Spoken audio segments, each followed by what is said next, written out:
Oh, and we're live.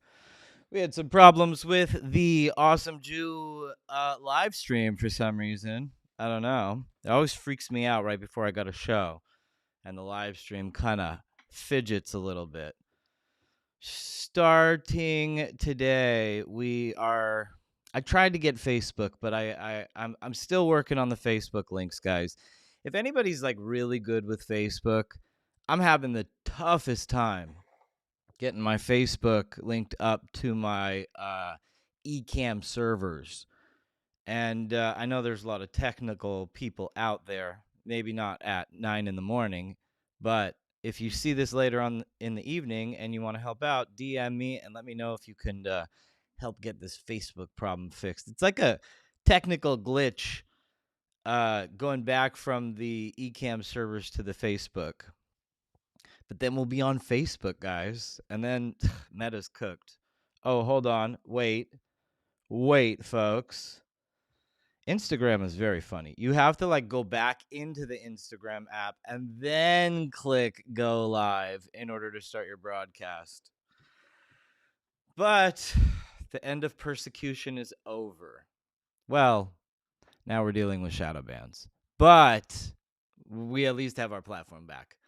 Baruch atah Adonai Eloheinu melech haolam shehakol nihiyeh bidvaro.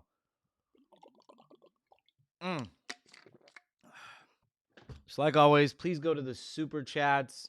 I will be giving out $7,000 checks to anybody who makes a comment on the video. And if you make a good comment, you might get $8,000. And if you make a bad comment, still get $7,000 because we created all the money, and that's that. So we've been covering for the past, folks, let's count. Seth Dillon, Randy Fine, James Lindsay, Dinesh D'Souza, Toleran, Josh Hammer. That's a sick lineup that we've been talking about. Tucker Carlson since, and then before that was the Daniel Hakikachu debate. So, which was the day after Charlie Kirk's assassination. So on this show, we have covered this on all 6 of these major episodes, the last 6 episodes. And, we've been covering this story from the beginning, really. Like what is going on with Tucker Carlson? What is going on with J.D. Vance? What is going on after the death of Charlie Kirk? And as you all know, it was great seeing Seth last week. That was an unbelievable last week. That was like a couple days ago. But it was great having Seth here because, for obvious reasons. I mean, besides him being Seth Dillon, he single-handedly, is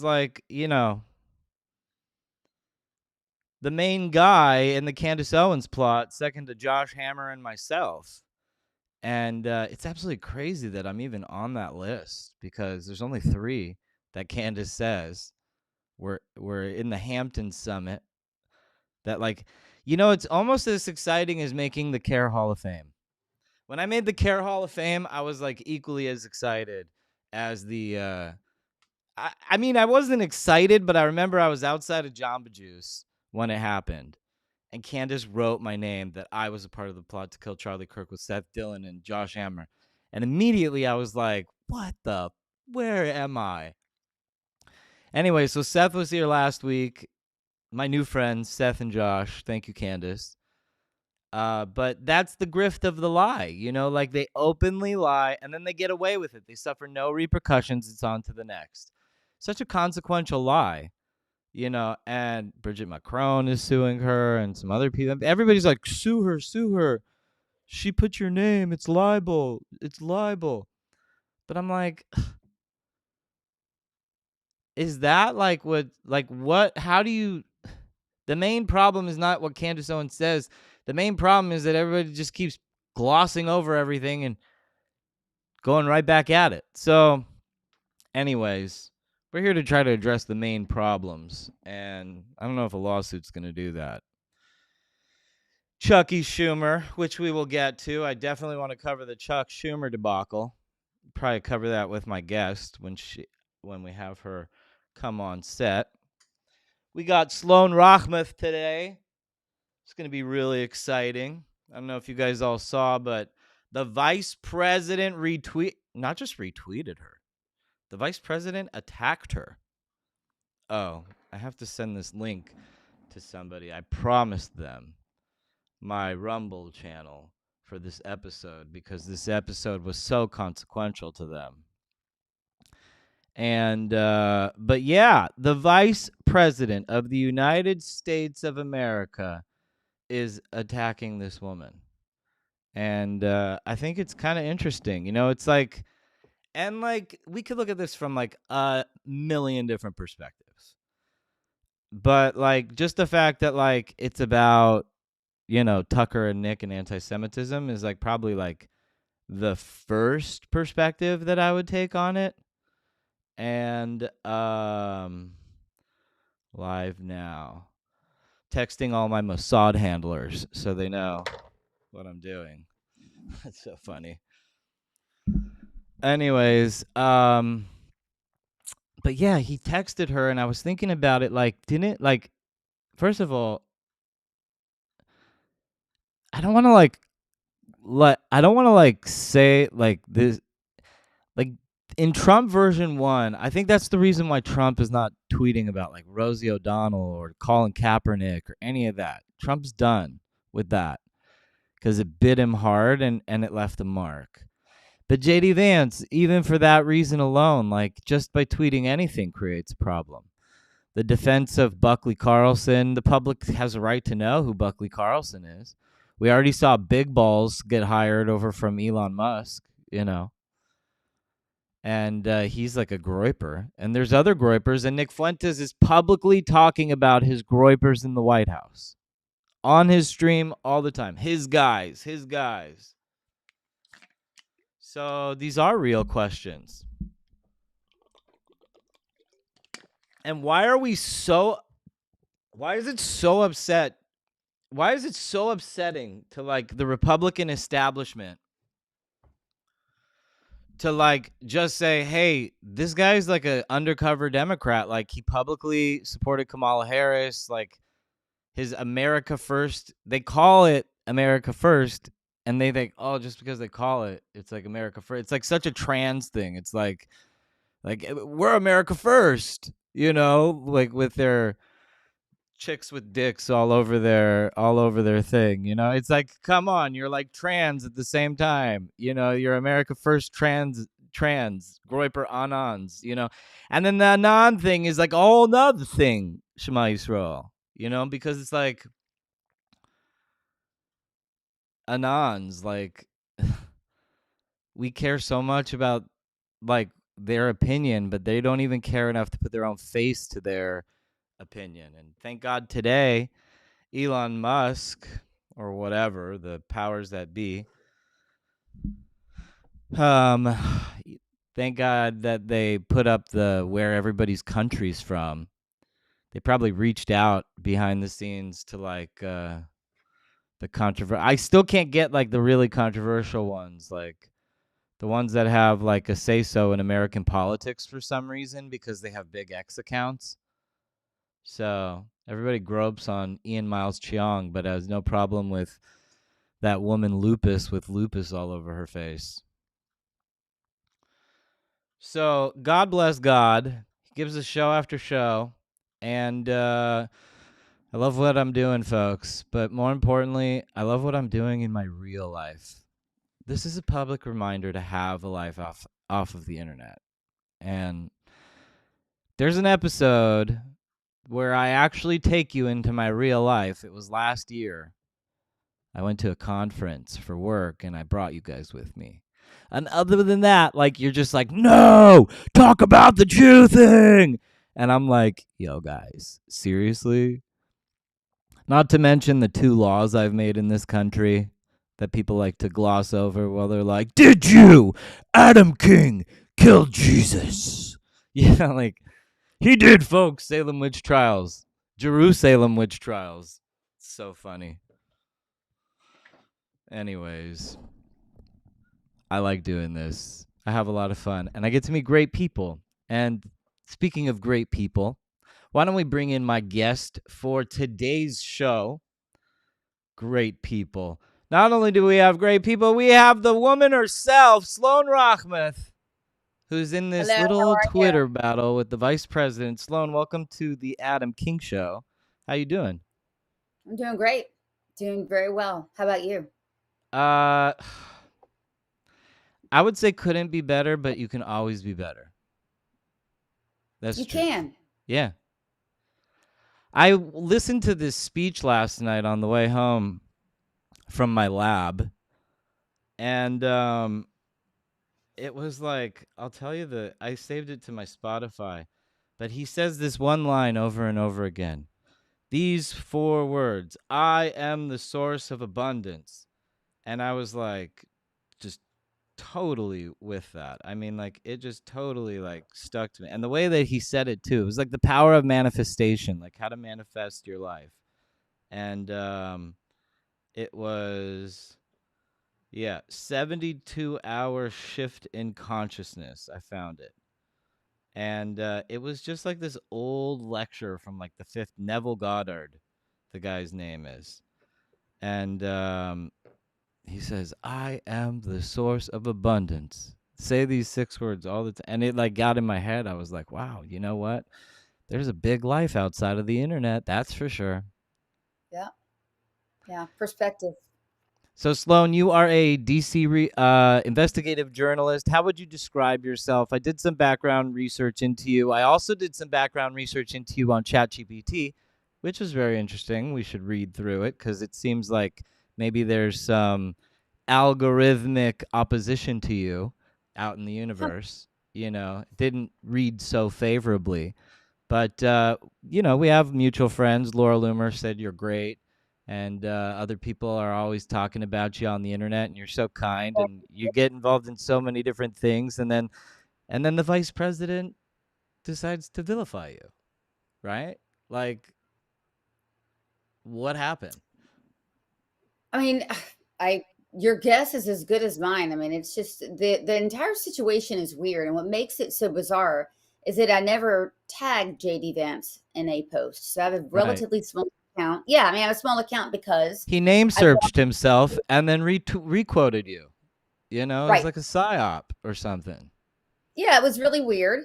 Mm-hmm. He wasn't even the subject of my post. I asked a simple and factual question about the ideological environment around someone in his office. Very relevant. I mean, look, if this were George Soros' son or the Pfizer CEO's son or Bill Gates' son working, with Kamala Harris, one heartbeat away from the presidency, we would all demand to know what Yeah, his didn't worldview. we like investigate the hell out of that the daughter-in-law of Kamala Harris, who was like the Balenciaga runway model and all that? Imhoff, and I don't believe she weighed. Exactly. Um, so this notion that a question shouldn't be asked is absolutely patently false and ridiculous. So this isn't normal And here's behavior the coming. tweet from the vice president just to throw it up. And he called he it's actually crazy. Like writes your name like that. Yeah, right. Well, he wanted to intimidate me. JD, Actually, can you do this to me, JD, please? JD, yeah. can I get some astroturfing, JD? I've been a really good patriot. I'm Well, you've America. been an awesome Jew. I've been an awesome Jew. I really have been an awesome Jew. Sloan, let's do the next part of our interview with the tweet up just because it's like kind of glorious, actually. Like, Yeah, it's did you frame this and like show, like, is this like the biggest thing in your family right now? um not really. We have a lot going on. It's just another day.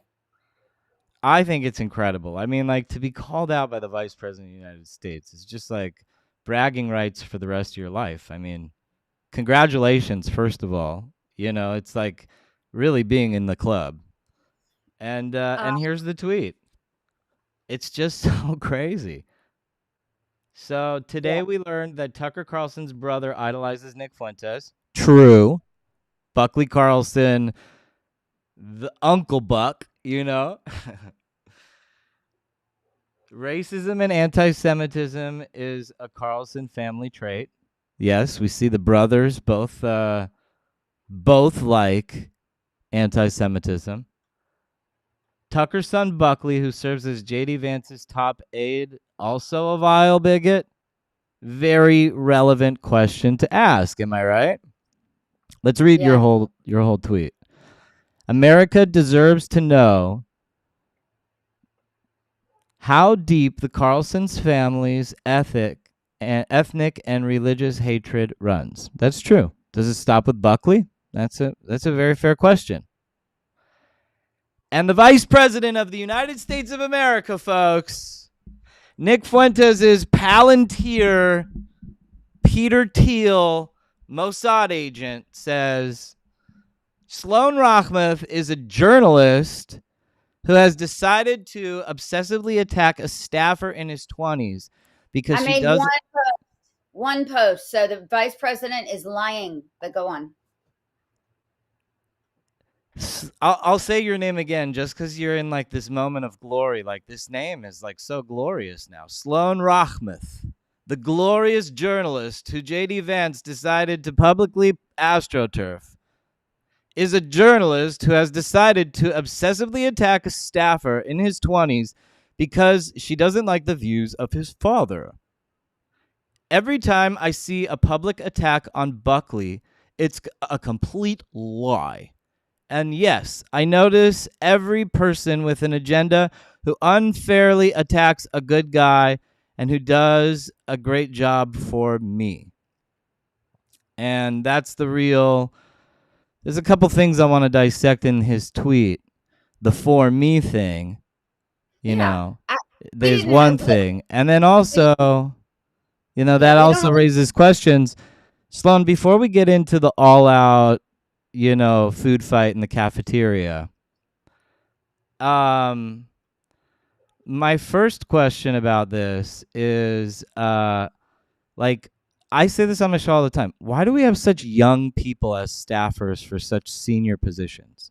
I would imagine like it should be like some butler 60-something-year-old, extremely wise and capable individual, but for some reason our country is being run by teenagers just out of college. And they go He's straight to the 29. White House and they go straight to the Yeah. House of Congress, and this is something I talk about. Why do you think we have such young staffers for senior level positions in the government? Well, he's 29. So the notion that this guy is right out of college is ridiculous. And JD Vance has a history of Looks like calling he's and 15 in this picture. well, it does, but that's not a current picture. The guy's 29 years old.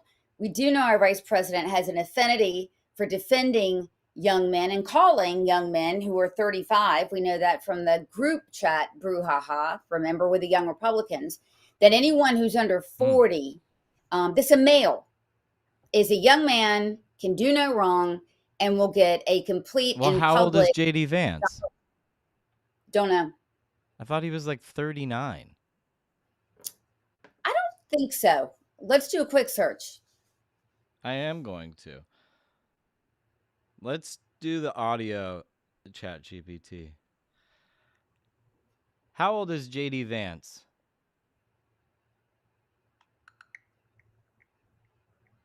So JD Vance is 41 years old. 41. Okay. So he is no longer a young man.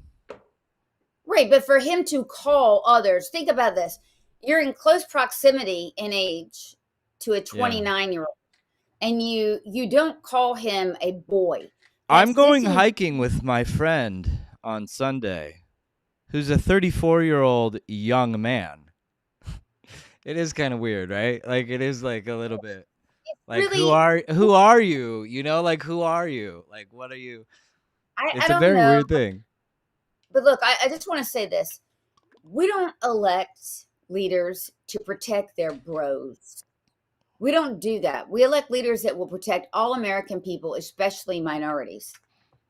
So So, that's where I get to the thing where it says who unfairly attacks a good guy who does a great job for me. Well, right. what does that mean? What's For the me. job? No, what for me means. What does that mean? Does that mean that Tucker lobbied for you to become vice president and Charlie very heavily? It was Tucker and Charlie, and all of a sudden you're, like, is that what you're talking about for me? Like by hiring such a nepotistic hire, because it is a Correct. very nepotistic hire. We Like know that. it's a very nepotistic hire. Just being honest, call a spade a spade. You know, check out this painting I got of Donald Trump. I don't know if you could see it, but I could definitely zoom in. But when we're talking about calling a spade, we got the king of spades right here. Oops, wrong camera. Go to the Canon. Call a spade, folks. Donald Trump, the ultimate spade. But so nepotistic, right? Yeah. Well, which means because we suspect that the position was given not based on merit, that a greater level of transparency should be required for the American people. But what he did was he didn't allay the concerns of the question. He avoided the question and he went with a personal attack. So yeah, I mean that's what he did. It just lends credibility to what the left said, which I hate. The left has always called him weird. Maybe Yeah. they were on something. You're talking about Buckley or No, JD? because what he did was just weird, He right? does sometimes kind of look like he wears eyeshadow. Not gonna lie. I mean, you're a girl, right? I mean, does he not sometimes look like he wears eyeshadow? I don't know. Maybe he's I just got don't. those thick eyelids or something or whatever, but I don't Yeah, know. here's the. I Next never time you see him. see him, like go through and look through, look every time you see pictures, you'll see it now that I mentioned it, and DM me if you see it. But here's the So, thing. and not to attack JD Vance. I don't want to like sit here and belittle or attack JD Vance, but I mean, bro, you left the door wide open for questions when someone was just asking a question because Right. you platformed the whole question. JD, you weren't even tagged in this tweet. This is becoming such a national thing, and you weren't even plugged in this tweet, and here we are. So what's going on, JD? Like, we get it. This raises more questions that you're doing this kind of stuff. So nothing about the eyelids. I'm just clowning around. We like clowns, right? Because Nick Fuentes is on Tucker Carlson and it's totally cool. Nick Fuentes would totally call your wife a Pajit and like you wouldn't even care about that. So Yeah. I have to say what I'm seeing and hearing everywhere, and I was just last night on a space with the Indian American Council, a great space by the way, and it was this is raised over and over again. There's an anger among certain sects of Americans that there's a perception that the vice president will not defend his own wife and his own son against ethnic attacks. yeah, and Doesn't then defend. what do we hear this week, which is so strange? Who does Tucker platform immediately after? Nikki Haley's son, who's a groiper. Like, did you see that? Like, Well, I don't watch it. I don't like pissing myself off. So there's a lot of things that I just don't watch. And I know that you're a student of culture and your job is to watch these things. thank Mine you. is to just keep my head down, do my news, do whatever, right? Which is weird. Which again, this is a newsworthy thing because, guys, I don't know if a lot of your audience is aware that last weekend, Buckley Carlson Sr., the brother of Tucker Carlson, pulled a full 72-hour Mel Gibson, went completely off on Jews, extolled Really? his love for Nick. Yeah, this is where it came. This is the genesis of all this, if When you was will. this? What day? So, last weekend. So let me just give you the timeline. Okay. Last weekend, he's going off on Jews. I mean, calling us cockroaches, etc. So on the tail of Buckley Senior's, rants, I'm like, we've got Tucker Carlson and his brother loves Nick Fuentes, neo-Nazis. And I know, by the way, I'm in the minority at that point of people that knew. I know that the son's working. So is this a family value? So that's why I posed the question. Now, I grant you, And I I'll have bet you. another question, if I might interrupt you for a question. Please, yeah, We learned through the New York Post that obviously, because Tucker Carlson has dinner with his guests the night before, yeah. that Tucker had dinner with Nick Fuentes. Was it just the two of them alone, or was Buckley Carlson Sr. at that dinner? That's a big question, actually. Look, there's so many, and look, that the American Mhm. people deserve to know. And so the way Americans get it, right? When you are sitting there and attacking the messenger, that is the most transparent, Yeah, and they want quite to frankly, treat it as a benign thing to brush over, focus on the next. Don't look over here. Go, go, go, go, go. well, then Like, why not ignore me? maybe he called you out because he wants you to save the country and he's being like hoodwinked like Cash Patel or something.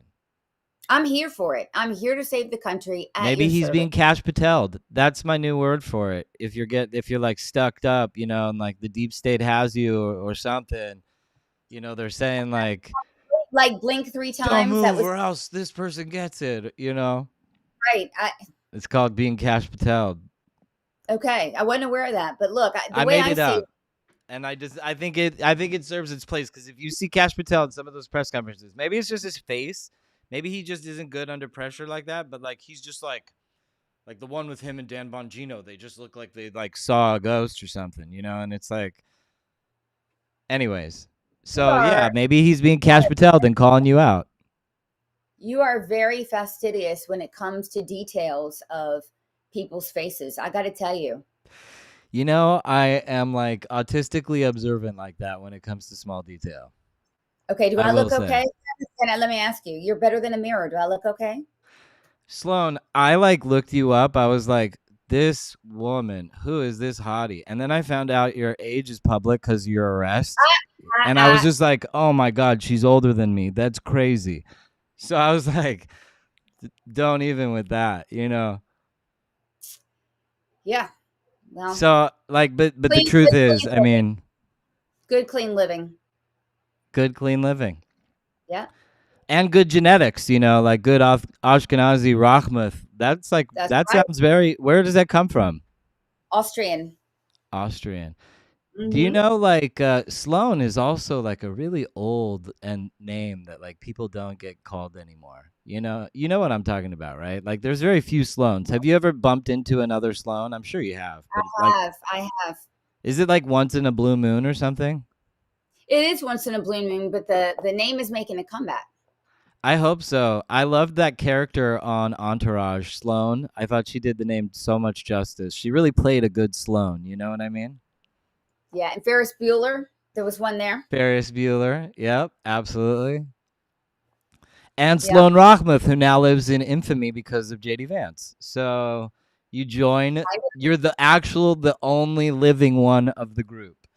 So let's get back to this subject of Tucker Carlson and JD Vance right. because Yeah, it raises question about Donald Trump. And what I've been saying on my show, like what I talked about with Seth Dillon pretty much the whole time and everybody, and what I'm really sounding the alarm at is there is a Democratic infiltration into the Republican Party, and there's a Democratic fringe right movement to try to sabotage Donald Trump in the 2026 elections in order to yeah, lame duck the president and yeah, push JD Vance into the presidency for 2028.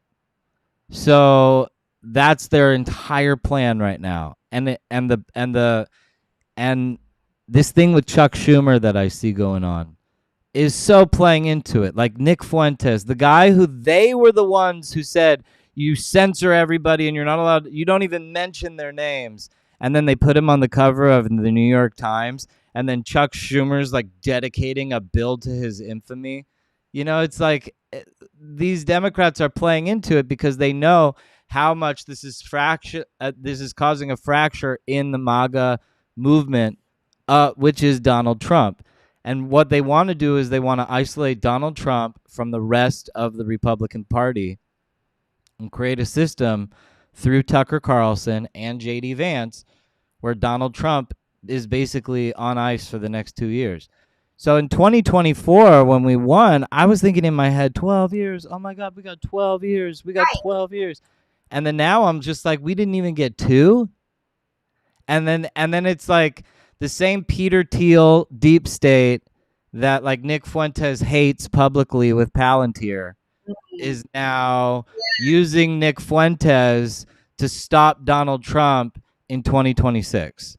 And Chuck Schumer's like got its stamp on it, and his America First hats. I don't know if you saw this, but RT Yeah. they tweeted the Nick Fuentes thirst trap Right. in his Not hat. a fan.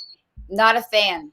You know, it's like it's so blatantly obvious. It's this is not a smoke. The smoking gun is on television every single day, and that's what they're trying to do. They're trying to cover up the entire situation just by being as public about it as they can. And if we're going to win in 2026 and keep our country, our America First country, we're not going to be dissuaded by the clowns who paint their faces with America First and parade around like jackasses and try to hijack the serious work that we're doing here. And so I think JD Vance does have some serious questions to answer for. And I feel like, he could have just remained silent on the whole thing, but instead, he literally requoted you out of anyone he could have requoted that was talking about this exact thing. And for reasons unbeknownst, I mean, it's not like you really say anything controversial or cutting edge. It was a very basic question, so I don't understand why the vice president, first of all, has to stand in defense for somebody as low level as Buckley Carlson. Like, he's a staffer. Like, if he needs to speak for No, himself, no, he should no, speak for no, himself. But no, no. JD Vance is extremely uncomfortable about the grip that Tucker Carlson has on his office. So we'll never get into his head. We'll never understand why. But I work quite a bit in politics. So what I'm telling you is this: is that what it tells the American people, right, is that the guy punches down.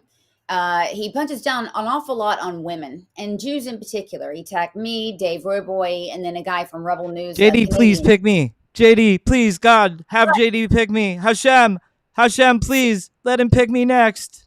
So, well, I mean, I'm the chosen one in this arena right now between us. But what the people are Look, noticing is that JD, you're choosing women and you're like punching down at no, no, women. no. I'm the I'm first just woman. teasing. I'm clowning. I'm being a comedian. I'm being a Okay, comedian. well, I'm the first. He's always gone for men. So now, I'm a comedian like Dave Smith. You know what I mean? yeah, no, I don't. I don't know him as a comedian. I know him as a schmuck with a hoodie. Well, Um, I'm not a schmuck with a hoodie, but I'm funnier than Dave Smith. I'm definitely clearly, funnier.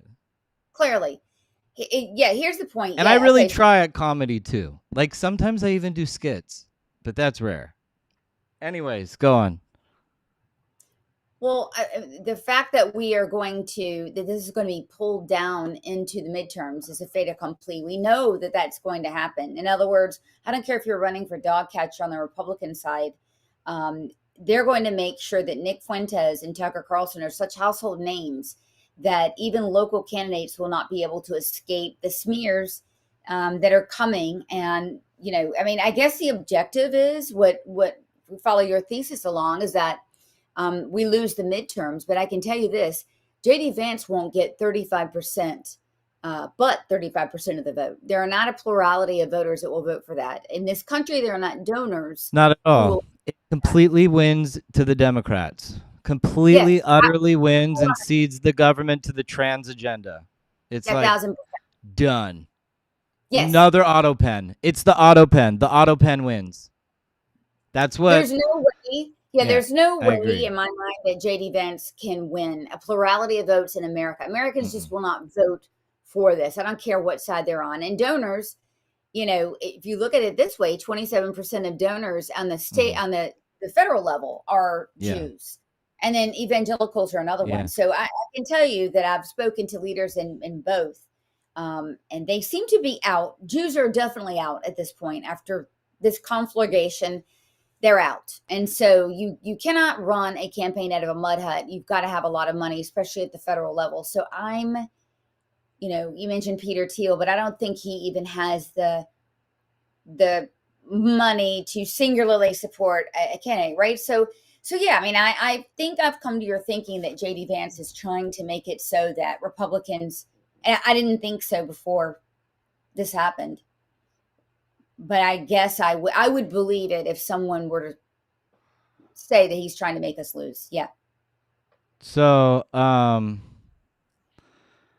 the craziest thing I found, I am trying to find the tweet directly from Nick Fuentes, but he went on air the other day. I'll just play the one from Ayala Kobe. He deserves the shout out, Ayala Kobe, because Ayala Kobe is like the giant amongst us. People really don't understand the way the system views Ayala Kobe. But this tweet right here is very basically what Fuentes is saying. I'm going to play it for. I'm going to play it for the audience. Progressive Democrats and nationalist Republicans working together, let's say, to compel the release of the Epstein files.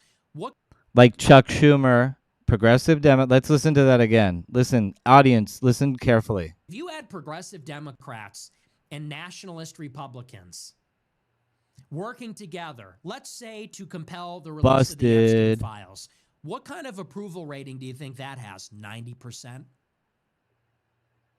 And what if they got together and they opposed foreign aid to Israel? What approval rating do you think that would have? 90%? What if they got together and worked on the basis of a common interest? Do you think that that Republicans or independents running under that brand, do you think that that would become more popular or less popular over time? 4 becomes 8, 8 becomes 16. It snowballs. And we need to propel someone into the White House that is just a populist. And here's where we're going to have to give. This is going to be the compromise. Very simple. The left has to give up immigration. That's simple. The left is going to have to give up. Look, we can have equity and we can have equality in the country. He tries to negotiate, like, civil rights. We can have all those things. On air. But we have to close the damn borders. We have to close it. Too many illegal immigrants. Too many legal immigrants. That has to be the compromise. The left has to give on immigration, and the right has to give on the free market. If the right can come down on health care and on a social safety net and maybe on some subsidies for education, and if the left can come down on the anti-white open border stuff and they can agree that we have a country, that party will win 90% of the vote and rule for a century. That's the compromise. Basically, give up your capitalism, compromise. Yeah. Why is it that for the left, it's like socialist they don't even Democrats. care about anything else. It just has to be open borders. He just says nationalist, socialist, right, Democrats. Like, they don't care about That's what he says. As long as it's foreign aid. That's what he says. Nationalist, socialist, Democrats. That's the kind of and then Chuck Schumer comes out and he's like platforming him in this massive capacity out of the blue. That you know, the left and the right are going to come together. To me, this looks like collusion. This looks like great collusion. Supporting Israel on the basis of close the borders, to sabotage MAGA and President Trump. Money in politics. Well, you know, when will our president step in and, so this and is speak the blueprint. out? We have to build on this. See, he says we have to build on this. Anyways, that's what they want. That is their agenda. That's their long-term agenda, is they want to be socialist, nationalist Democrats, and they want to bring that form of governance, essentially American Nazism, unite against Israel as our unifying point, unite against the Jews. And he's saying it's going to have a 90% approval rating because of the Jeffrey Epstein files.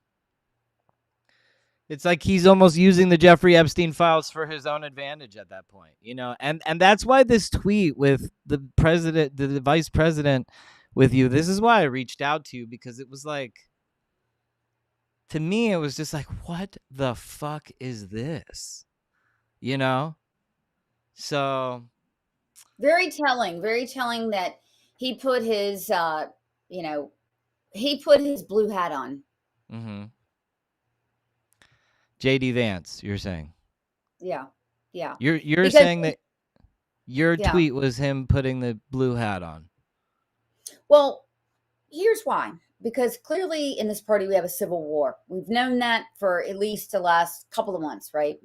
So the way I look at it is we have had these factions fighting, and, the tip of the spear has been Jews. I think on Sunday, JD Vance took his position as the leader of one side, and I'm an unwitting and I guess unwilling at the time, the leader of the other side. The line was drawn. He made it clear. Tucker Carlson is more important than the American people in Or JD Vance's office. or President Trump. True. He thinks that JD Vance thinks that Tucker Carlson is more important to him than President Donald Trump in these No question. next 3 years. And this all happened in month 11 of the first term of and I would arguably say that Trump is succeeding so much more in these last 11 months than he did the entire Trump version 1. I was one of the first people to break the story about Trump on the Epstein flight logs. And I had to meet a lot of people who flew on Epstein's planes to believe that, no, it's very possible that the president was on the plane and had nothing to do with it. Especially as he was like the head of a club. And this was a guy who was like trying to become a part of the club, Mar-a-Lago. And I know a lot of people at Mar-a-Lago who have memberships. They were cheap in the beginning and they were very expensive as you went on. Sure. Now you got to like pledge a fourth of your nation's land to become a member of Mar-a-Lago. It's kind of crazy. Good for him. Good for him.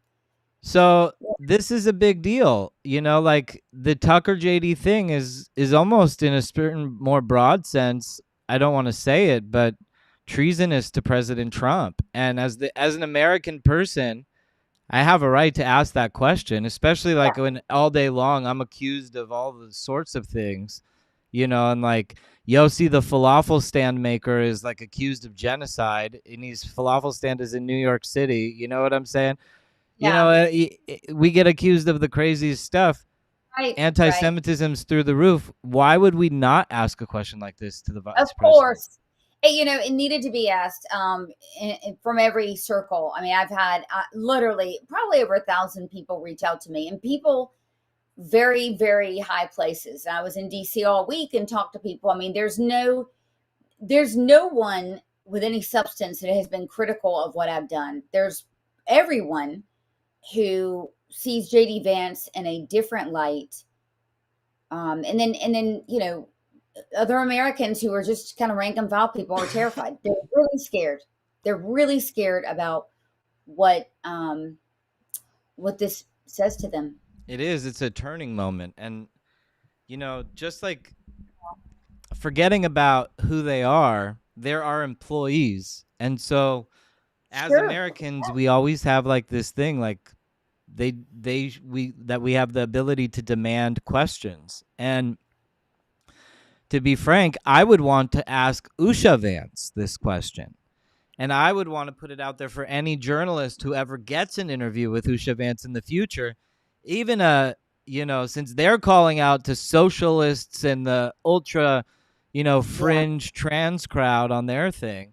I would put it out to, all Americans that, Americans on the right and American journalism on the left, that if you get an interview with Usha Vance, that you ask her what this did to her, that that she was not defended by her own husband at this point. Like I'm curious. I'm so curious, like what this did inside of the Vance household. Like, well, what about when he stood up at TPUSA? Everyone's interpretation is different, but basically said, "Look, I had been married for a while. What did he convert in 2019? He called his wife an atheist, right? Yeah. And he said, wow, at 2019 is when he converted. I presume he already had children by then. He was married. And my wife comes to church with me every Sunday. And basically, I know that Christians, um, they're driven to convert as many people as possible. We know that as Jews, that's a part of the religion. We're fine with that. But said about his wife, well, I've already, confirmed the children and I am Catholic, whatever, but we're praying that she will convert. We all know that, right? But there's something about saying it in front of the American people when your wife isn't there. I also thought that was very strange.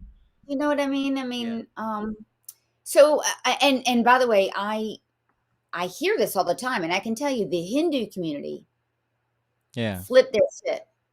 You I know, mean, and they I do a lot of work with the Hindu community. I'd like to reach out yeah. and ask them their opinions on it because Oh, it's very strong. what do you can you report there on the Hindu community? Yeah, very strong. They were absolutely insulted. First of all, um, their words. They were incensed that JD called his wife an atheist. That when they met, they were atheists because in reports, she's talked about how much her faith has meant to her throughout her lifetime. So that wasn't what the wife reported, right? That's the first thing. The second thing is that somehow they felt that he presented Hinduism as less than um, Catholicism Hmm. in the marriage, right? That's their feelings, and they've also told me that they have noticed that the vice president doesn't, acknowledge Diwali or other, Indian heritage celebrations, and they That he are does not pissed. notice them. Yeah, and they are as angry as we are, and I am now part of coalitions with Hindus and Jews. And I said last night I was on a space with one of these coalitions. I said, "Wow, when Indians and Jews come together, we're going to crush it." I mean, we're known for being highly intellectual, valuing education, and we're also known for being very good-hearted. I mean, we make great neighbors, great employees, great spouses. Mhm. Do you know what I mean? So, Yeah, and um, I'll tell you, I work in a lot in tech. I have a tech company, and I just a lot of the minds that are able to comprehend specific mathematical equations that create machines are great mom. Indians. Yeah, And it's a thing to conceptualize when understanding the importance of the Indian community.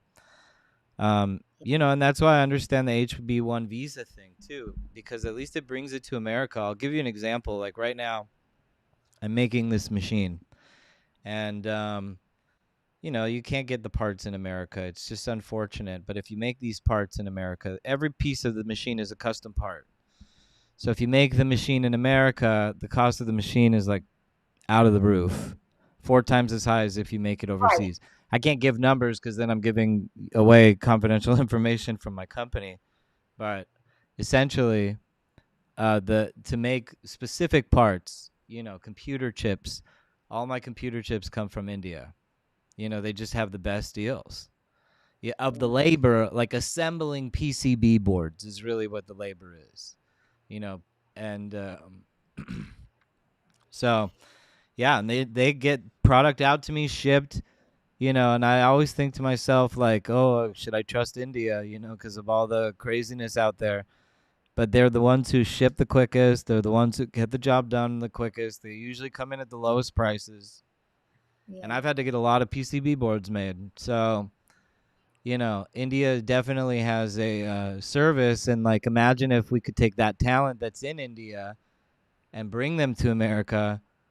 If we're going to have immigrants in We America. are.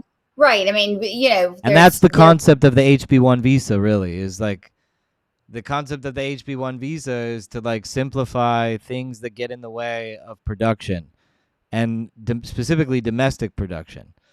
Because there's like, I don't know, millions of jobs to create the infrastructure that's needed to power the invention of the world. the Well, technology of the world. you're stumbling on something very interesting. Um, and I think this may bring it more into focus for your listeners. President Trump has a couple of times said, we in the last week, right? We absolutely have to have this visa program for qualified workers. We cannot do zero, right? Zero legal immigration. Yeah. And it's been to the great consternation of this America First crowd. In fact, a lot of them have said MAGA is dead, whatever. So I mean, they're already Yeah. viewing. Indians are like their least favorite race, and they're very public about it. Yeah. Well, I don't Well, I'd know say then. Jews are obviously were the kings of the least favorite Right, races, but right, like the ones that they feel the most threatened by in America are the Indians. right. And so, well, we know that this movement is here to make Republicans lose because you cannot go and attack minorities and have it go unnoticed by the American people. Everyone's noticing that, right? Hmm. So you cannot go and you cannot sit there and attack President Trump, which they are, Yeah. and have it go unnoticed with the rest of the Republicans. So yeah, I mean, I think not that JD Vance's latest foray into bullshit with respect to replying to me and elevating me.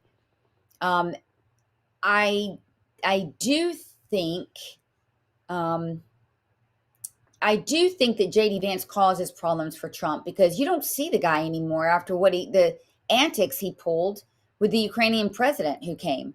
I mean, he acted like a child. I think it embarrassed President Trump. And to be honest with you, you mentioned stuff about the eyeshadow and what do I think? I haven't seen JD Vance at all. The only time I've seen JD Vance is when he's working for TPUSA. He's just not that out there on the circuit And I think the doing the Turning Point USA thing is very sketchy right now. It's like super sketchy that the headliner of Turning Point USA is going to be Tucker Carlson and Megyn Kelly at a time like this.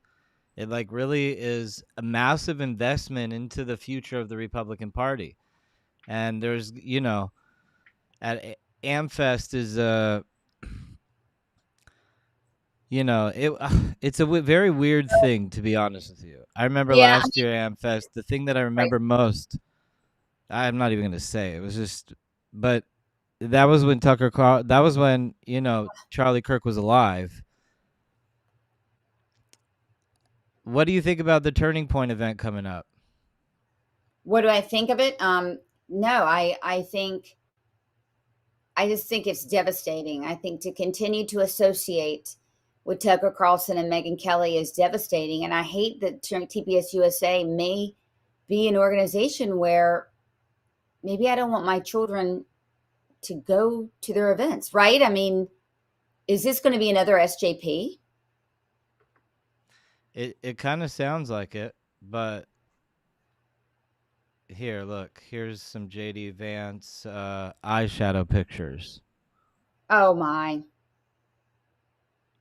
You put it in, and I think like some of them are like very real. Like I've seen him on TV, and he looks like he has eyeshadow on. Maybe for the Well, camera, I don't know. Maybe I for don't the. know. I mean, I don't know. I yeah. thought I saw it, but like the truth is it's a symbolic eyeshadow in a sense because like we deserve to know who the vice president is. If he stands one No, heartbeat away from the future of America. you deserve to know who's Mm-hmm. who's around the circle making these decisions. Look, I Yeah. mean, proximity is very important in politics. Very Mm-hmm. important. We want to know who people's donors are. We want to know who people's business partners are. All of this stuff, Yeah. right, is really relevant. Um, and I'll just say, I'm not going to stop asking questions. I don't want anyone to stop asking questions. Um, I don't know what the vice president's objective was in putting me in the crosshairs, but I feel I feel like it says nothing about me. It says everything about him. The American people are very uneasy, and I think that was evidenced by Ted Cruz coming out on Monday, the following day, and coming to Axios and saying, "Look, I'm doing an exploratory committee. I'm running for president." It You will in American history, we have never seen that because it would be so disrespectful, right, to the Mhm. sitting vice president. He's willing to start shit with the sitting vice president and say, "No, you're not the presumptive heir." A year into the presidency, what does that say? It says that the establishment does not want JD Vance. Well, I don't think the establishment, the Republican Party. JD Vance is not there. There's no version of the Republican Party that JD Vance represents with Tucker Carlson. So I want people to stop saying establishment because in politics it has a very negative connotation. I want people to understand that the Republican Party, with the more milk toast Republicans and the more strident Republicans, the Republican Party is completely in separate entity, whether the platforms, beliefs, etc., than Tucker Carlson. In my mind, JD Vance is Tucker Carlson. JD Vance will execute a presidency based on Tucker Carlson. I believe there's ample evidence for that after Sunday. You can After draw your own. last Sunday. Yeah. You can draw your own conclusions, and so the establishment. I mean, I think the party in general. I think you probably will see a Rubio come out. You may see a DeSantis come out. Well, we already know DeSantis is going to give it a crack. This is what I've been saying, and it's not even on Kalshi, but I'm not even going to say it. I'm not going to say it. I promised them I wouldn't say it. I mean, there's so much there's so much we don't know, right? But what we do know is starting to scare the shit out of us. I think it's fair and relevant to clarify that. As a journalist, my job is to, well, I mean, I have a constituency. I have people that read what I write and listen to what I say. So I'm going to ask questions on their behalf, right? And they want to know, Who even their people vice that aren't, president is.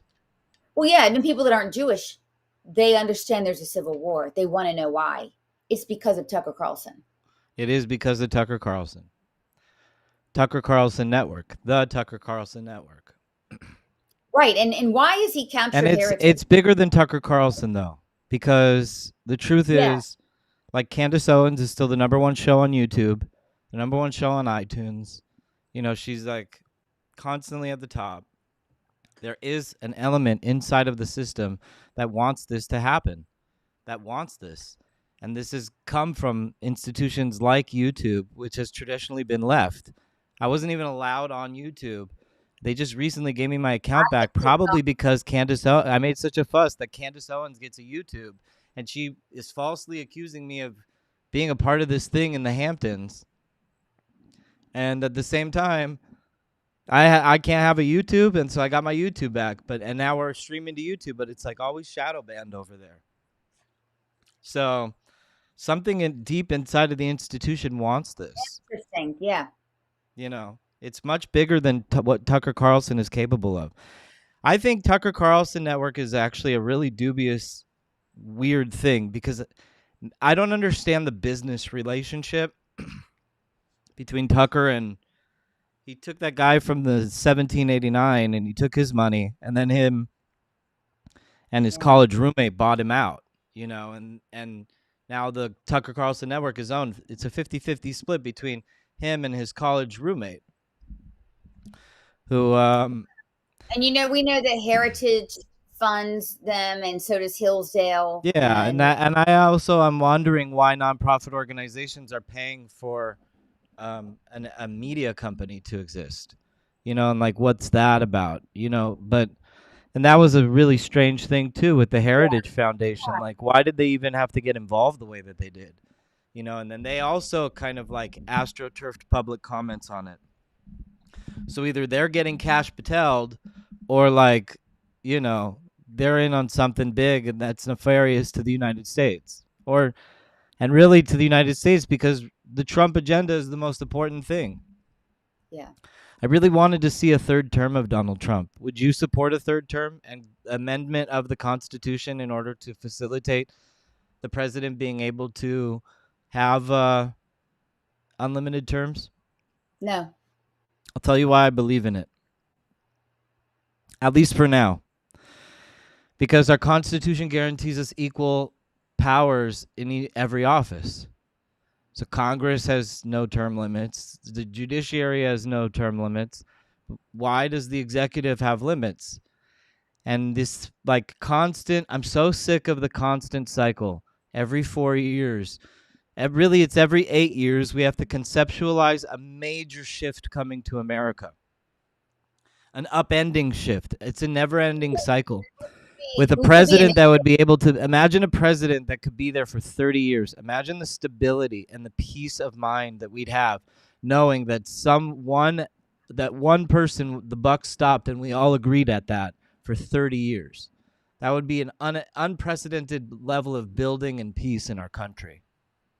To have a 30-year reign of somebody that we all agree to. And he has to go up every 4 years for his, evaluation where he could get replaced. He has to go through his party primaries. He has to go through his, the public, the whole thing. But that's my take on it. I'm just tired of this cycle. I'm 42 and I've been doing this my whole life. And I'm just like, is this the constant thing that we think that the world is about to upend? And sometimes it does upend, and then like remember COVID and how dangerous that was, and like, so like, where does this all lead to? If there's no sense of stability in our country. And so that's why this situation with the vice president has me really perplexed because, I feel like, I think a lot of it comes down to the Epstein files. I think like Trump disclosing more on the Epstein files shuts people up, giving them what they want. The crazy thing, though, just like the JFK files, is they don't want the Epstein files because they care about who was on the island and whatnot. A lot of them want the Epstein files because they want to pin it on Israel, just like they did with the JFK files. And the JFK files, that was like a litmus test, maybe even a Turing test for the American woke right, because by the administration. Because in the JFK files, he goes on and he's like, here's the names of the alien nations. And they're like, there's nothing in here, guys. There's nothing in here. And it doesn't say that the Jews killed Kennedy. We can't use that one anymore. They got us. 80,000 pages. It's a very strange phenomena. And it literally talks about the Ebes, and it all talks about like Russian and U.S. a space intelligence, about different alien races that the United States and Russia are communicating with. And this is now public knowledge that the world can access, because of the Trump data dump on the JFK thing. Nobody wants it. Just like Epstein. So the data dump on the Epstein is going to have the same effect. It's going to, God willing, purge this conversation that Israel, people are going to have to go down. And like the Prince Andrew thing is really going to have to be addressed, because at the time he was in the chain of secession. He was he was in the secession of the head of state. So, that begs a lot of questions, Adam, I have to catch a plane. Yeah, But absolutely. I knew that too. So we had you for an hour, and I'm really glad that you got to come. I'm going to be watching you because everybody's watching you, obviously. The vice president has had his eye on you for a long time in order to do that, and that's the truth. So when he quotes you as journalist, it's almost like he's sicking his attack dogs on you. So but this is the backfire. That's how I see it. So thank you for doing what you're doing. Keep the fight. Keep reporting. But if you can, and you must, lean into this as much as possible and demand questions, because now he called you out by name. It should make it into the White House press corps. Somebody from the White House press corps should, if you have an ability or know anybody, maybe I do know them. We run the government. We run the banks, the weather.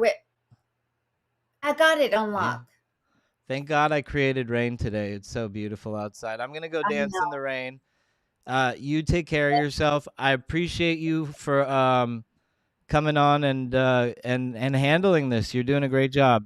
Keep it up Thank, and expose what's happening. thank you, Adam. Take care. Nasiya Much Tova. love. Safe travels. Bye. So, folks, there you go. There's some weird stuff going on, and I don't understand it. I don't know why it's happening, but it is. It's happening quite frequently. And the JD Vance stuff raises some serious questions, and I want to know. When I saw JD Vance post that about Sloan Rachmuth, I really had sparked my curiosity. There's like obsessions brewing and singular representation on Tucker Carlson from JD Vance. Like Tucker Carlson to JD Vance is more important than President Trump. That's the real optics of this situation. And, when Trump is put on the spot about it, Trump is like, he's like trying to be respectful, trying to maintain a coalition. When asked about Nick Fuentes, he tries his hardest to avoid it. And Nick Fuentes goes on the internet and he's like, Trump vindicated me. So crazy. But the Chuck Schumer thing really opened my eyes to a new level of this equation. And then right after that, with Fuentes coming out, asking people to join the progressive socialists.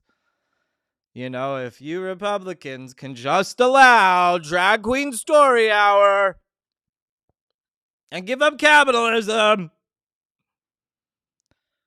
then we could get rid of Israel. And Tucker Carlson's like, I thought you were a Fed. No, I thought you were a Fed. No, I thought you were a Fed. It's so crazy. It's just so crazy. It's just so crazy. The world that we live in. I can't believe it. But as always, having this Jewish reach that I do, I'm going to try my hardest to get everybody in the news that you need to hear. Anybody that gets slandered in the Jew news, come on my show. Anybody who gets elevated by the vice president in the Jew news, come on my show. Let's share the story. Anybody in the news or in the spotlight who needs a platform to say what they got to say and the story's being made, come on my show. But I really thought this one was it's just getting out of control. Like clearly Tucker Carlson has a vested interest in the disestablishment of the system. That's why he's showcasing Nikki Haley's son. That one was just so nuts. I just didn't understand that at all. The one of Nikki Haley's son. See if I could get a video for you guys before I leave.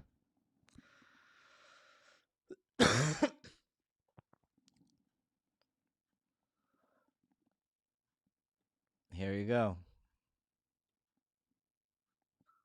Nalin Halen. Your typical, probably around late junior year of high school. Nothing significant happened. It was nothing that I saw or anything. It was just I decided I wasn't going to accept just what Con Inc. was giving Nalin me. Halen And tells it's- Tucker about his What's contempt. Con Inc? Con Inc. is basically your Inc. typical conservative media, very typical Republican, not any sort of nationalist, the type of legal immigration good, illegal bad, Right. And it got tiring, and I was like, I don't want to just accept what's given to me, like right in front of me. I want to actually think for myself. And so, So did you feel, just to press on a little bit, Look did you at this feel that crazy fucking news tweet, outlets guys. that I recruited just you, saw you this were never tweet right going- now. This is a real fucking tweet. I had to interrupt that. Okay, so Nalin Haley, whatever. Betas. There's a lot else going on in the world, some of it important. And Ted Cruz keeps screeching about watching Nick Fuentes and people his day after day Nazi stand up to followers. basically make the same point. This is I'm a crazy. good person, unlike him. Th- not that interesting or edifying. But who or created them? even People really like Ted informative. They Cruz, definitely Nikki were Haley's son, Nayland quite a few explains. professional conservatives who are not that conservative in any sense that really matters. Some of them are fraudulent or sad or kind of stuck in nonprofit jobs because they can't get another, and your sympathy goes out to them. But listening to them talk day after day really didn't teach us anything. This is But the it doesn't platform he mean that gives there Nikki aren't Haley's son. lessons to be learned. In fact, there's one really important lesson, and this was really the reason to interview Nick Fuentes in the first place. And the lesson is that a lot of young men in America, mostly white but not exclusively, listen to Nick Fuentes really carefully. And the lesson that our professional this is bettors just in Tucker's Washington have monologue. drawn over the past few weeks is that means they're So as bad he as Nick headlines Fuentes. They're his Nazis show too. about Ted Cruz. But Ted of course, Cruz they're is the not first Nazis word by in the and large. Post? They're just American Or young no, people. this has been gone up. This one. And so the question is, and it's a pressing question if you care about the future of the country, why have they been listening to Nick Fuentes? Sincerely, like, what is this? Why aren't Like, they listening what to is somebody this? from the Heritage Foundation or the Daily Wire? Why do they believe Nick Fuentes more than they believe the people who think they ought to have a monopoly on the Because Nick Fuentes, his clique is RKD4NJF. That's who his followers are. That's why. And they're all anonymous. attention of young conservatives? That is a really important question. And what does it say, not simply about their attitudes, but about the problems they face, the society they grew up in, the future they imagine for themselves? What does it say about all of that that Fuentes is so popular among young men? After all, young men really are kind of the basis of our hope for continuing as a country. So if they're off in some direction that you don't understand, it's probably incumbent on you to try to understand it to the extent you can. You know, it's hard to understand other people's motives, and it's even harder when they're in a different generation. But making a good faith effort to figure out what is this, well, that's on us. Us being, you know, everyone with a job who's not in that generation. All the beneficiaries of a stronger, more cohesive America, the America we grew up in, which doesn't exist anymore. It's our responsibility to look at newer generations and say, what's going on with them? Can we help in any way? If we care about our country, if we care about our own families, our children and grandchildren, we probably want to do that. And it's probably not enough to call them names. It doesn't work, for one thing. It just makes whatever we claim to dislike even stronger. If there's one lesson of the Trump 2015 announcement and everything that's happened since then, the last 10 years, it's that. And the lesson, obviously, is that when every power center in the country declares war on you, you become a power center. It doesn't destroy you. It makes you stronger. It's certainly true for Donald. And then he goes on Tucker Carlson, and then immediately Chuck Schumer attacks him and makes a law about him. Donald Trump. Would he have become president in 2016 and 2024 if he's made by the Democrats? He's made by Chuck Schumer. Probably he's made not. by people like Would he this. have been reelected if the FBI hadn't raided Mar-a-Lago and gone through his wife's underwear drawer? He would have never had the impetus to make a law about that if he didn't go on Tucker Carlson. Chuck Schumer would have never had the shot on goal to score for Nick if he did not have, if Tucker Carlson did not have Nick on. It would be that simple.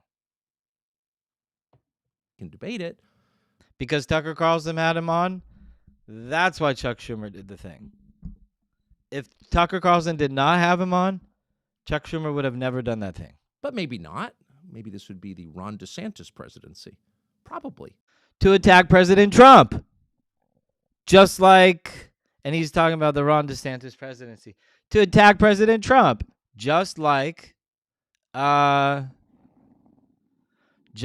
situation with the Mar-a-Lago visit with Kanye. I mean, let's be real, folks. Our movement is under attack from within, from Tucker. Let's watch Tucker today, shall we? What else should we do? Should we go over here? Nah, I like being on the right side. because I could look at the head screen right there, and it looks like I'm looking at them, you know. But let's keep going since we're streaming and we got it going on. So attacking people, particularly when you attack them ad hominem, when you don't try to deconstruct or rebut the arguments they're making, but just calling them names, Nazi, that's counterproductive every single time. Well, You Nazi expose to yourself not as hysterical and shallow. Nazi we called you to nationalist elevate them socialist Democrats who in the minds goose-stepped of everybody Adolf else. They're Hitler. important enough to be yelled at by every trustee at the Heritage Like Foundation. Adolf or Hitler is whatever. getting goose-stepped by Nick Fuentes. They must be important. While he's calling So, Usha again, Vance it doesn't Apogee. work, but it's also and- on a deeper level kind of Like immoral. he's like, It's why are you immoral to calling him a dismiss Nazi? the These young concerns of your men. countrymen as beneath Yo, this is like consideration. Mystery Science Theater. I don't 3000. have to listen to you because you like some guy who's got ugly views. And by the way, it's not a defense of all of Fuentes' views. We interviewed him on the show and said it is totally immoral to hate Jews as a group because it's So he totally just immoral to hate admits the any guy's a Nazi. period. That's always wrong. But it doesn't mean that everything Fuentes says is wrong. It's not wrong.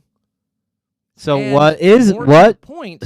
What does Fuentes say What that he is not says wrong? on the air and his Is it about huge Jews? popularity, which has only increased the more these people scream at him, The more that says you a lot have about platformed him, the people who are listening and their legitimate concerns and the factors in our society in America and the West that gave rise to their attitudes. Like, how did this happen? Let's, for once, in the last 20 years, look back and ask ourselves an honest question. How did this happen? Let's do what we didn't do when we withdrew from Afghanistan or declared a truce in Iraq or carted away the rubble from 9/11. We never asked, how did this happen? And no one was ever held responsible.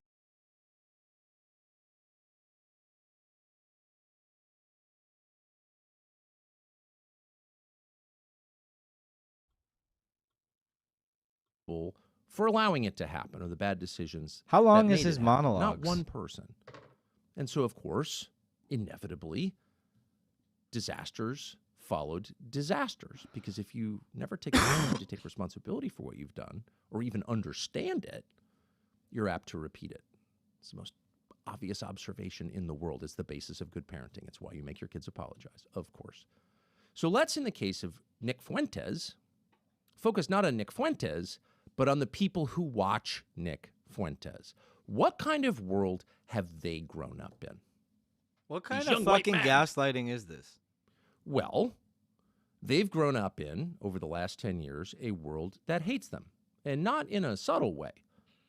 Openly. These with are a anonymous Hutu-like people on the internet, Tucker. directness and These are ferocity. anonymous people They've on the grown up in a country internet. that has systematically, in law, excluded them Asuka from Groiper. the workplace, People like that. from education, Chief from federal Trumpster. grants. Kamala's and got has told Riz. them again and again and again, Who no, we're are not these discriminating people? against you, and yes, you deserve it. Oh my God. Imagine growing Do up we like really, that. And again, folks? this isn't behind the scenes. This is way out in the open. I know. And not only has it done exactly that to young white men, of course, white men being the one group who are officially excluded under DEI. There's only one, it's white men, white straight men. It's not whining. And by the way, this happens to be the one group in America who, by and large, He's just like have been pleading to taught the for crowd, cultural like, reasons, don't whine. why should you Don't not talk like about Nick yourself so Fuentes? much? No one wants to hear your story. And Do you feel like whatever you this? do, don't be the victim. Do you feel All like of that's that? good advice, by the way. Do you feel like this? But this group has not only been And if you feel excluded like that, then with you the might force of like Nick law Fuentes. by the Justice Department. That's like in literally what I'm every hearing state right now. And at every And then he's college going to be like, university, and now, folks, meet with Nalin three exceptions, Haley, Nikki Haley's son. they've been mocked and attacked. And you hear the and Hitler lectured music and in the harangued and background. screamed at. You know, you hear Every the bookstore in America. I don't had even want to books play on it. display. Oh God, I Whiteness is can't. the problem. So crazy. Well, what if you're fucking white? People. You know, what if you're like 19 and you're thinking about If how do I you're make my way in 19, this you increasingly definitely competitive want to global listen to country? Nick Fuentes. And everywhere I go, people are telling me, Are I'm you a bad white because of the way I was born. What effect 19-year-old? would that have on you? Have you heard of Nick Fuentes? And then Let me you tell flip you on about the him. tube or the Tucker Carlson. internet, And all these people with big jobs making big salaries who have the implied moral authority of their Oh my positions are telling you you're bad because of your skin color. And by the way, this is not a 19-year-old. guess. Here's an example. We have systemic racism in the United States of America. 19-year-old. exists Listen today. up. This is And what it's they're a saying white about man's you. problem. White men are responsible for it, not black men. And we have stood by to see mediocre, mealy-mouthed, snowflake white men who are incapable of taking critique, who are willing to dole out infamous repudiations of the humanity of the other, and yet they call us snowflakes, and they are the biggest flakes of snow to hit the earth. American history is one in which white Americans, by and large, have been taught to have indifference or even contempt for black life. We have defined the country as a white nation where people of color are here on a guest pass. 1 in 3 Americans are racists. 1 in 3 Americans are terrified that this country Yo. by the year 2040. I want to play one thing again. I want to just back up. I'm just gonna say this guy just said like white Americans are like they. Let's back it up. Is not going to It was be this guy. Imagine. Wait, hold on. Just American history is one. Out That guy. infamous repudiations of the humanity of the other, and yet they call us snowflakes, and they are the biggest flakes of snow to hit the earth. American history. No, but seriously, I'm not gonna lie. The Christ is King folks are like totally the biggest snowflakes. They also are snowflakes. They like totally melt when like anything. They'll melt just that I said that. It's like almost like you're not allowed to say that, or else you're gonna get backlash. But that is true. I just wanted to say it was like stuck in my head. History is one in which white Americans, They get by crazy and large, have been sometimes. taught to have indifference or even contempt for black But life. what We have bothers me about defined the these country people as is a white they nation live in a where world people of like color are only here on a black and white. guest pass. 1 No in 3 other Americans races are exist. racist. 1 in 3 Americans are terrified that this country by the year 2040 is not going to be majority white. There has been no oppression for the white man in this country. And don't let it escape This you is the first time the white man that has it is ever had a white hard men time in on this America. side of the aisle telling us, And it's people like of color on it this sucks. side of Nobody the should have a aisle, hard time in America, that but like y'all this are is the the ones truth. being oppressed. Wake up, white men. What the fuck is wrong with you? And like the ones And who you're are like just trying to eating it help up. you Oh, and that stuff, like are the conscious. Republicans and like Look at what they're doing. just All like of a sudden, sinking the my ship with the heritage is going to be anti-Jew over grift. that I You know, want- it's just like I want to nonstop. live in a country where white kids go to white schools and All right, and white Tucker, people ad marry each nauseum. Go other. back to your monologue so I could end my stream. What is wrong with that? I want to grow up in the country that my great grandfather. And nobody's like, you're cutting off That country Tucker. doesn't exist anymore, asshole. Thank you for coming back on. So you can see why there probably are some Nick Fuentes viewers who are a little confused when they hear themselves attacked as racist. Racism is Did you just fucking hear that? Oh my God, Tucker, you beta cuck. You are his marketing agent. That is crazy. The first line that this guy says the moment he comes back from his like epic Don Lemon rant and some random Democrats I never heard of is, if you feel like that, if these people's comments affected you, you're going to turn to Nick Fuentes. He literally just said that. I'm going to rewind it so we can hear it again so there's no ambiguity. And again, it's not just a few people. And again. It was our entire ruling class was lecturing us about how whiteness is a disease.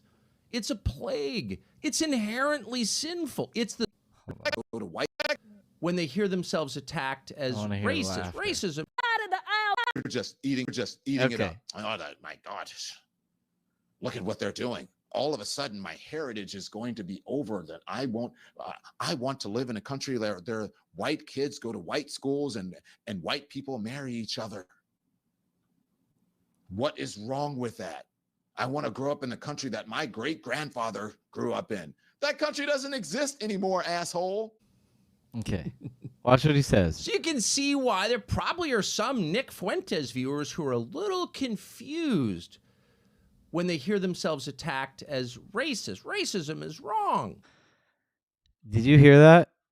There are some Nick Fuentes supporters that are a little confused when they hear that they are being called racist. Did you just fucking hear that? I wish there was like a rewind button on this retarded app. Okay, let's go back. What the fuck? Get out of here. Okay. There. That country doesn't exist anymore, asshole. Watch. So you can see why there probably are some Nick Fuentes viewers who are a little confused when they hear themselves attacked as racist. Racism is wrong. Did you just fucking hear that gaslight? He plays the monologue of all the people, and he's like, Tucker, what happened to you, Booba? Bubba, what happened to you? Come sit, come for Shabbos. Come have some gefilte fish and some matzo ball soup. Let's have a talk. What happened to you, Booby? This isn't you. This isn't you. What is this? I mean, for real, Tucker, what is this? What is this? Why does it do that every time? That country doesn't exist anymore, asshole. So you can see why there probably are some Nick Fuentes viewers who are a little confused. So you could probably see why there are some Nick Fuentes viewers who are a little confused when they hear themselves attacked as racist. When they hear themselves attacked as racists. Nick Fuentes viewers. Racism is wrong. Racism is wrong. Of course it is wrong. Of course it is wrong, right? Tucker, what are you doing, man? Like, for real, what are you doing? But they've grown up in a world where one of the leading CNN anchors is looking right into the camera and saying, what the fuck is wrong with you white people? He's talking about Don Lemon. Look at him. He gets all Tyrone on everybody. He literally gets all Tyrone on everybody. What the fuck is wrong with you white people? Look at Tucker's Tyrone face. He's crazy, man. He's fucking nuts. Tucker is gone. Having him at Turning Point USA means Turning Point USA is gone. We don't have it for the primary. It's done. It's not supporting Trump with executive power. It's a lame duck presidency.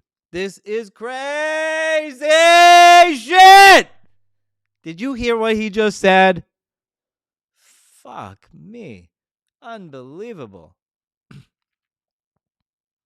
Tucker Carlson, Shema Yisrael. What? So there are probably some Nick Fuentes viewers out there wondering, why are they calling me racist? Do you fucking see yourself right now? Do you fucking see yourself right now? Ugh.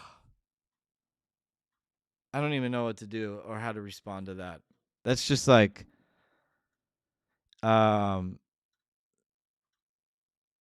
that's just it. Let's finish because I'm like mind blown on this. I can't even believe what I'm seeing right now. You want to be near other white people? You want to have a heritage? You want to have white children? How dare you? The CNN anchor is married to a white guy. Whatever. But it's a little hard to tell people that racism is wrong when you're committing it. So he basically markets for Nick Fuentes. He uses Don Lemon to market for Nick Fuentes, and then he attacks Don Lemon. He's like, you're creating Nick Fuentes viewers. So if you're a white man and you're affected by this, you're going to watch Nick Fuentes. And I'm going to put him on and show the world who he is and platform him so that Chuck Schumer can make a bill about it. Fucking hell, dude. Seriously? Like, America, wake the fuck. How many of you are fucking vaccinated? You woke, right, lunatics you guys are fucking vaccinated for sure. To believe this shit, you have to be vaccinated. And again, it's not just a few people. It was our entire ruling class was lecturing us about how whiteness is a disease. Yeah, they did It's a that. plague. The Democrats do It's that. inherently sinful. It's the source of all evil. The president of the United States stood up and said racism is the problem. So and he it's goes only off and committed brings by whites. Nick Fuentes on. It's a white man problem. Is racism only And then committed by whites? And then he says to the white man, if that affects you, you'd probably go see Nick Fuentes. Dude, how much would it cost me to like hire you to do my marketing for my company, Tucker? Like $75,000 an episode to the Heritage Foundation. Like, can I just get like, I don't know, like maybe it's worth it. Maybe 150, maybe it's worth it. Cuz you could sell fucking water to a whale, bro.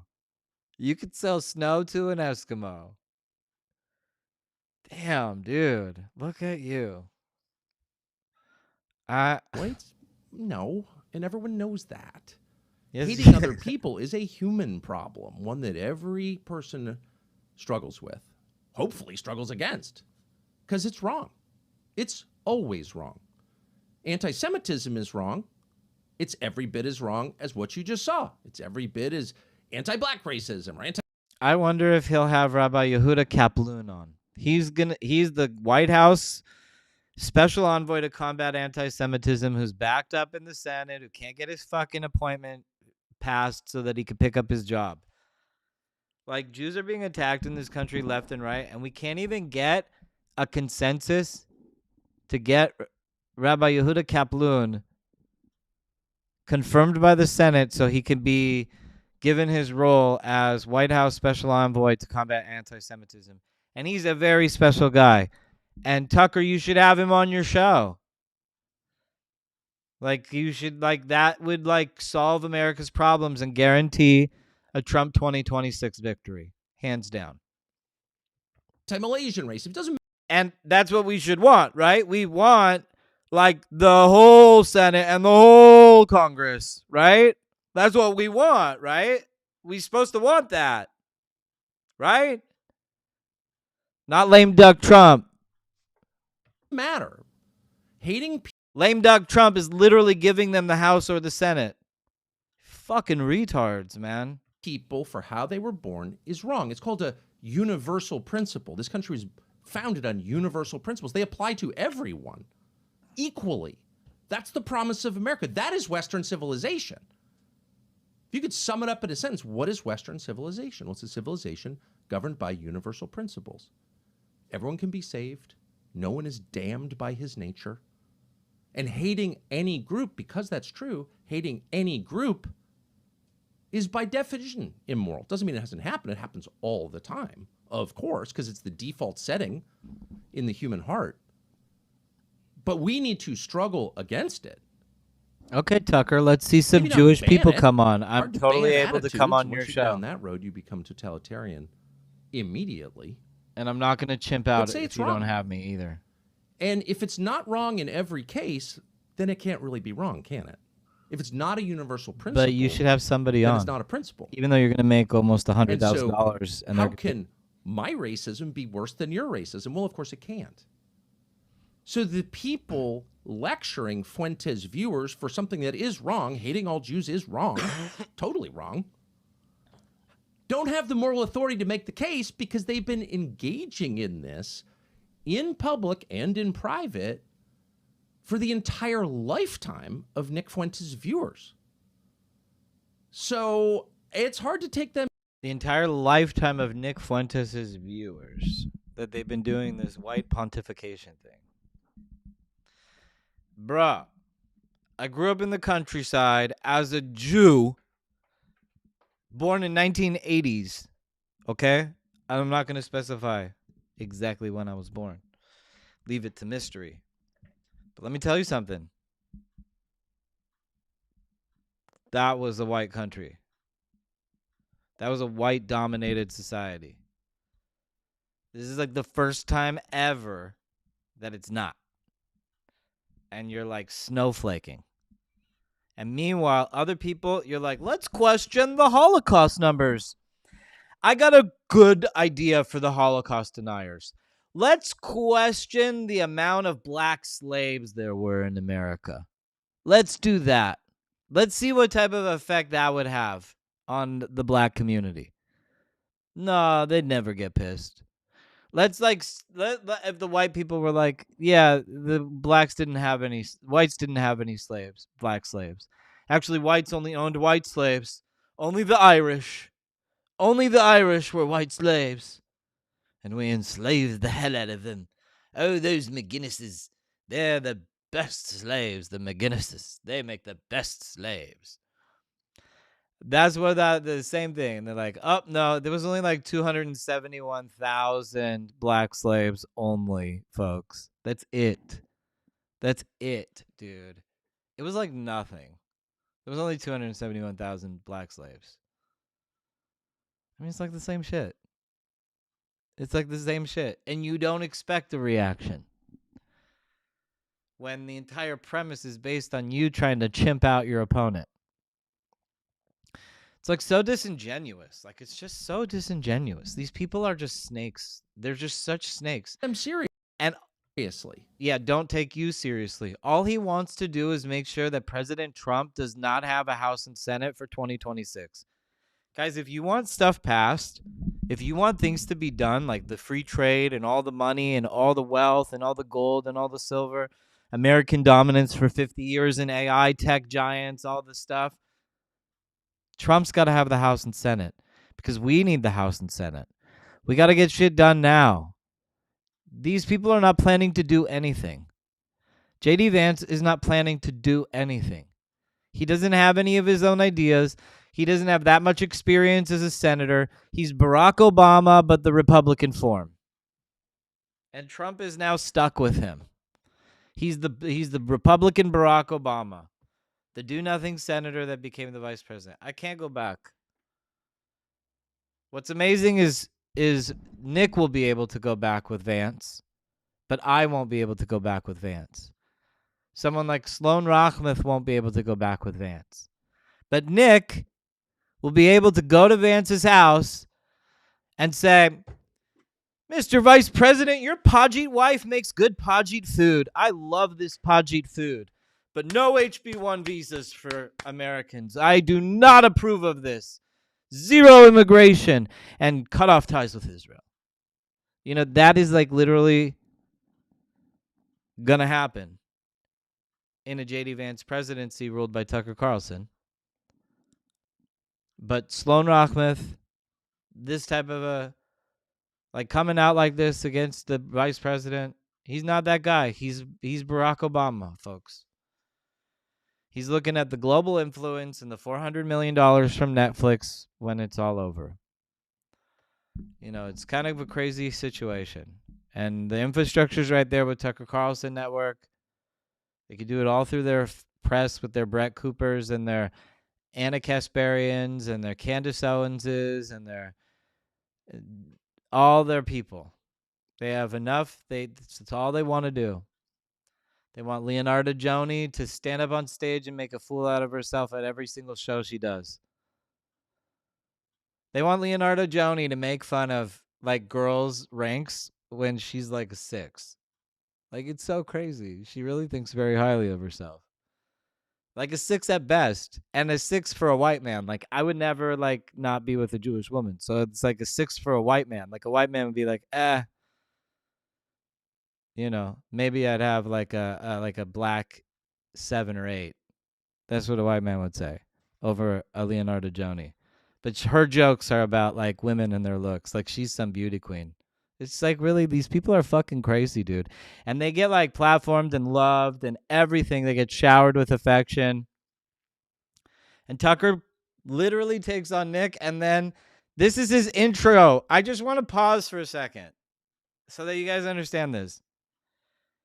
This is his intro to Nalin Haley. And by the way, you can tell exactly where this is going. It's going Yes. toward violence. Oh, yeah. Tribal warfare. Yes. That's the last thing you want. That's why what you this is want, a great Tucker. country. That's why That is it's exactly accepted, 'cause we what haven't you had want. that. And why haven't we had that? Because we have self-consciously and out loud said These are universal principles that apply to every human being because every human being was created by God in God's image. Look at this grifting. That's it right there. Like quoting That's the a Bible, Christian like trying to like understanding make it into of like the some human soul. Bible thing. Like There's been a lot of that's what noise in the news recently, but it doesn't matter There if it you is. can't hear it. And the There's no very shame in end, that. he's like, by God. And do you remember the build up, like him and Candace? Like literally, he did the episode with Candace. He's like, yeah, I don't like him. No, he's a fucking faggot. Yeah, and Candace is like, yeah, he's whatever. And he's like, yeah, he's like a fucking homosexual. He's like a homosexual faggot. You know, he's like, so, you know, and Candace is like, yeah. Do you remember the Nick Fuentes Candace? That was a crazy one too. She's like, I fucking hate that you're here. I hate you. She was on bitch mode the whole time. He goes out afterwards. He's like, she was such a fucking bitch. They go to take to the internet. Fuck that bitch. Fuck her. Candace is dead to me. Fuck you, Candace. Blah, blah, blah. They hate each other for a while. And then Nick goes on Tucker and he's like, and Candace is the best black woman I know. She's the best black woman I know. I don't know anyone else who's better than her. Okay? It's Candace Owens. These people. And then Ian Carroll's like, no, it was you, Ayala Kobe. It's like, don't stop, won't stop. You know what I mean? I feel like I'm in a Stu Peters rap video. It's so crazy. Fuck, man. And then he goes into Nal and Haley. That's crazy. That's the end of his interview. Look. And it happens to a lot of people every year. Millions. Let's you watch. get deaf as you get older. Especially if you shot without earplugs as a kid. Okay. Our friends at Audient can help you. Here's Hearing one loss person is that more pays him widespread than most $75,000 people realize. an 460 million episode. people worldwide. Ladies live and with gentlemen, that was disabling hearing loss. $75,000 for 80% Tucker of them Carlson. don't wear hearing aids. Did you And the hear reason is simple. me? They're No, you super didn't, because expensive. you need Thousands some of hearing dollars. Prescriptions, medical aids. visits. Cha-ching, And so most people cha-ching. don't want to go, though they can't afford it.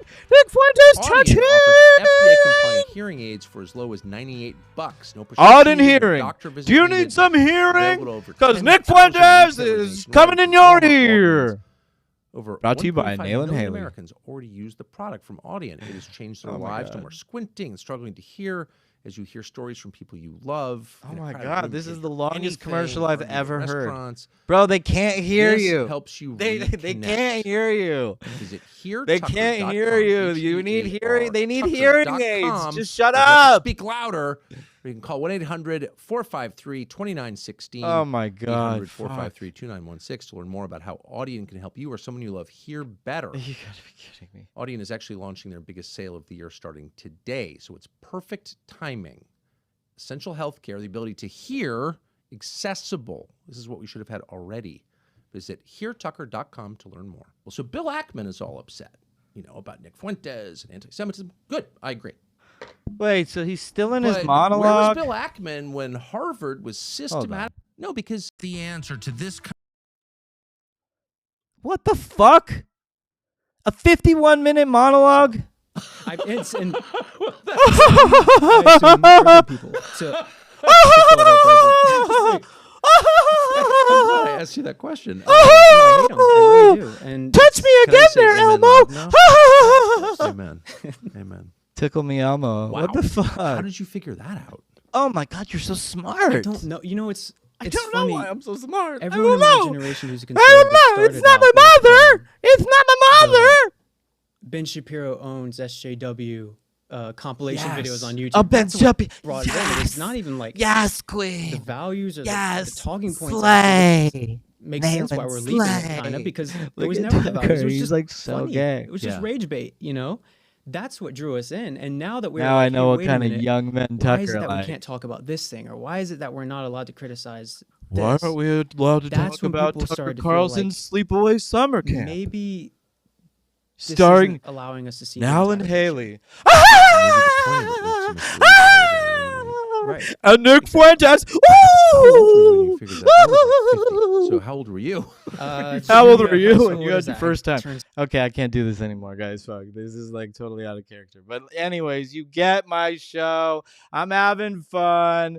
We got to watch an life of Tucker Carlson. I can't make a career out of that, but it is out of control where America's heading. And There's a lot of what to say about things. This interview was very important. What do we got next, folks? What do we got next? This is for you. Bish Vura? Or is it Vish Bura? Or is it nobody knows your name no more? Bura. Because Burakasha, I got Karis Ray coming on the show on, I think, Monday or Wednesday. It might get bumped. It might not get bumped, to talk about everything that went down at One America News. And then on Tuesday, we're going to take a step back from politics. We're going to chill out a little bit. We're going to talk about nuclear physics with Ashton Forbes. And we're going to talk about Israel and clown on these trolls. But for real, folks, that's going to be unbelievable, because as you can go to Amazon and buy my book, Odd Shiloh, The Blueprint for the Final Awakening, I go a lot into quantum theory and quantum physics. And actually, my book hit number 1 in the new releases in quantum theory, as well as number 1 in Kabbalah and number 1 in Torah. Hit all 3 categories. Unbelievable book. And you could go get it today. But Ashton will be here, and we're going to be covering a lot of the topics in my book. And not just that, we scheduled 2 hours, actually. And that's pretty rare because, listen, James Lindsay gave me an hour, and that went 3 hours. God bless you, James Lindsay. Seriously, I mean, that was, like, incredible. I can't believe James Lindsay gave us 3 hours. Like, I'm not going to really, like, LARP on who else gave us 3 hours, but other people like David Duke, Dan Bilzerian, Jake Shields, a lot of these guys gave us 3 hours on the other side. But on our side, not so many people. They're always got to be like in and out. Seth Dillon gave me an hour and a half. That was good. He stayed longer too. We're good at keeping them, folks. We're good at keeping them. They come, they want to make an appearance, and they're like, they want to hear more. What's happening with Adam King? Who is Awesome Jew? Awesome Jew. You know why Batman is really like, I heard this in Yeshiva. We were talking about the different heroes. Like, which one was really the Mashiach? Was it Superman or was it Batman? Which one is more like Mashiach? And I never forget this. My boy Ariel Alicia said, he's like, it would be Batman because he's still human. Mashiach has to be a human. Mashiach is a man. And so, like, but anyways, Awesome Jew, guys, is like superhero. And we're doing all sorts of cool stuff. The Ashton Forbes thing, he's giving us 2 hours out the gate. Now, God willing, we'll have the fortitude to go longer. But the clips that are going to come out of there are going to revolutionize quantum physics. They're going to revolutionize. I mean, I'm finally getting somebody to talk to about something other than politics or gossip or Jew everything. I rarely get politics even. I mostly get Jew everything. I love Jew. I hate Jew. Jew mama, Jew papa. It's crazy. And they're like, you're not chosen. But look at what's happening. What are you choosing right now? Who are you choosing to? It's your own fault. You earned it. So I earned you making me chosen. You did it for opening the gates of Toledo. Oh my God. The Bolsheviks. The communists. It was all you. The Rothschilds. There he is, the Rothschild agent, serving falafels with his ringy-ding cart. Go get him. This is so crazy, like, who gets attacked and, like, the way that they get attacked. It's very indicative of what people feel comfortable being, who people are comfortable, Tucker Carlson. It's just kind of crazy, man. This shit's crazy. It's like how to be a Jew in America, How to be a Jew in America, how to be a Jew in the world. People like to talk about Israel like they love talking about Israel and being like, Israel's PR sucks, man. It sucks. And for most purposes, it does. They always choose the wrong influencers, but that doesn't matter. They always choose, whatever they do, they do. I support them. There's no doubt about it. They know they don't got to hire me because I do it for free. So I get what they say. But you know what the best way to win a PR war is? To win a war, folks. And Israel just won 7 wars on 7 fronts. And the number 7 is biblical. So, calm down. Calm down, okay? Israel's doing fine. And Israel's begging to give U.S. foreign aid back. I'll show you. Netanyahu wants to give foreign aid back. All these people are...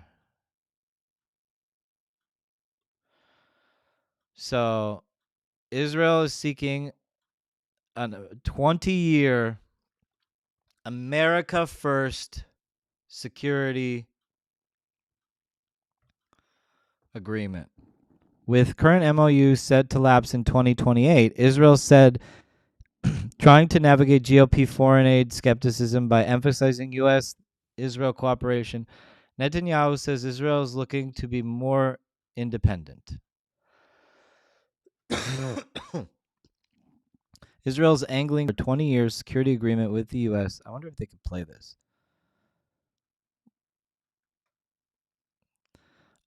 They don't have an AI person to read the story to you. Israel's angling for a 20 first elements. Do you fucking hear yourselves, Tucker Carlson? U.S. media reports on Thursday a deal last pacts and would last until the 100th anniversary of Israel's independence. The current 10-year memorandum of understanding between the two countries, the third such agreement and signed, expires in 2026. It includes $4 billion. Wow. Okay, we're back, guys. Huh. Wow. All right, the stream crashed. I got back to the finished stream. Okay, we're back, guys. That was weird. That was a super technical glitch. All right, the stream crashed. I'm gonna end it. I got back to the finished stream. Back, guys. We're in a weird parallel That was a thing. super So, technical God glitch. bless everybody. Thank you, Sloan Rachmuth, for coming out. We see you next week with amazing guests and have a Shabbat Shalom to all, everyone, everywhere. Peace. God bless.